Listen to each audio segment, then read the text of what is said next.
नमस्कार मित्रों, मैं अनुजोत भागवन को आगे बढ़ाने के लिए पुनः उपस्थित हूँ। मेरे भागवन का विषय मुस्लिम और होने वाली आंतरिक राजनीति है।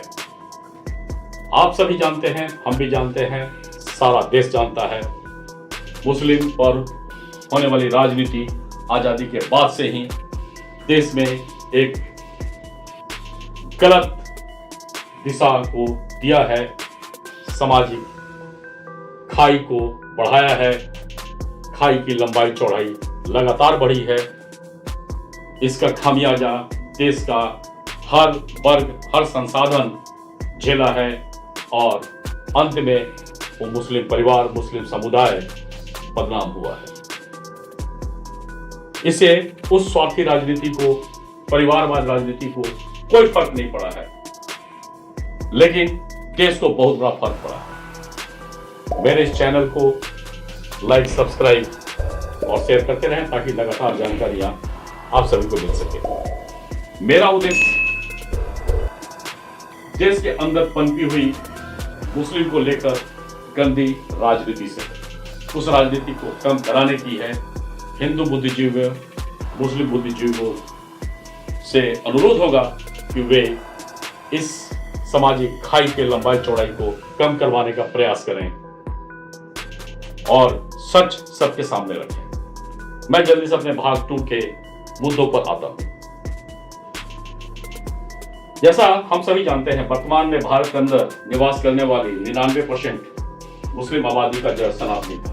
इसमें किसी को कोई शक नहीं है। कई मुस्लिम धर्मावलंबी, कई मुस्लिम बुद्धिजीवी इस बात को हमेशा बताए हैं, बोलते भी हैं।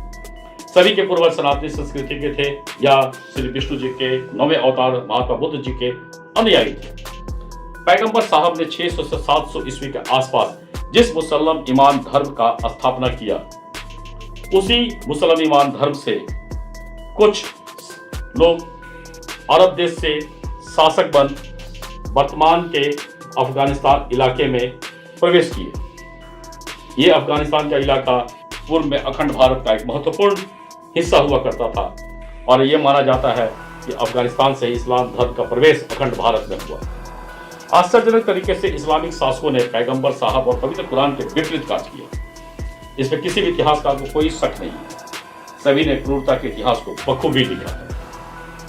लूट, जबरन कब्जा, हत्या, महिला अस्मिता से खिलवाड़, जबरन धर्म परिवर्तन, अन्य धर्म आस्था का नुकसान उन इस्लामिक शासकों का मुख्य कार्य प्रणाली था। अब प्रश्न यह उठता है, क्या इस्लामिक शासक पैगंबर साहब के मार्ग पर चले, कुरान के मार्ग पर चले, या पैगंबर साहब के कुरान के विपरीत सुविधा अनुसार उन्होंने अपना नया सुविधा कानून बनाया और लगातार अनैतिक कार्यों में लगे रहे, अपने स्वार्थ पूर्ति को करते रहे। जबरन धर्म परिवर्तन को उन्होंने अपना मुख्य हथियार भी बनाया और उसी के कारण आज भारत की 99% आबादी इस्लामिक है। प्रश्न 2, क्या वो इस्लामिक शासक को हम लोग पैगंबर साहब का अनुयायी मान सकते हैं? अगर उन इस्लामिक शासकों को हम पैगंबर साहब का अनुयायी नहीं मान सकते हैं और कोई नहीं मानेगा जैसा उन्होंने काम किया है, तो इसका निश्चित रूप से ये सभी को समझना होगा कि वर्तमान में जो मुस्लिम आबादी भारत के अंदर में है, वो कहीं ना कहीं पैगंबर साहब को अपना पवित्र गुरु, पवित्र भगवान मानती है, कुरान को पवित्र मानती है, लेकिन उनके संदेश को उस हिसाब से आत्मसात नहीं किया है। लेकिन इस्लामिक शासकों के संदेश को, प्रेरणा को आत्मसात जरूर किया है। इसका उदाहरण कई मौकों पर दिखा है और यही सामाजिक खाई के निर्माण का कारण भी बना है और राजनीति ने इसका भरपूर फायदा उठाया है। इसका हमेशा से कोई ना कोई नुकसान उस मुस्लिम समुदाय को मिला है, उस मुस्लिम परिवार को मिला है, उस मुस्लिम युवा को मिला है।